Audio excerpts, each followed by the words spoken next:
नमस्कार मित्रांनो, मागेल त्याला सौर ऊर्जा कृषी पंप देण्यात येणार आहे आणि आता जे मागे त्याचे फॉर्म बंद होते आता ते फॉर्म चालू झालेले आहे मित्रांनो। तर तुम्हाला या ठिकाणी महा डिस्कॉम या वेबसाईटवर आल्यानंतर तुम्हाला अक्षय ऊर्जा या पोर्टलवर यायचं आहे आणि इथे आल्यानंतर तुम्ही इथे बघू शकता 3 ऑप्शन आहेत। एक पहिलंच आहे जे मागेल त्याला सौर कृषी पंप, यावरती क्लिक करायचं आहे मित्रांनो आणि यावरती क्लिक केल्यानंतर या ठिकाणी असा इंटरफेस येईल।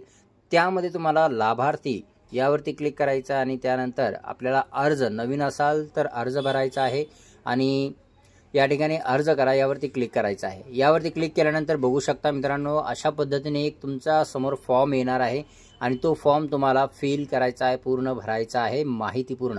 या ठिकाणी काही डॉक्युमेंट्स आहेत, त्याच्यासाठी 7/12 आहे, आधार कार्ड आहे, त्यानंतर बँकेचे पासबुकचं कॉपी लागणार आहे आणि पासपोर्ट साईज एक फोटो लागणार आहे मित्रांनो।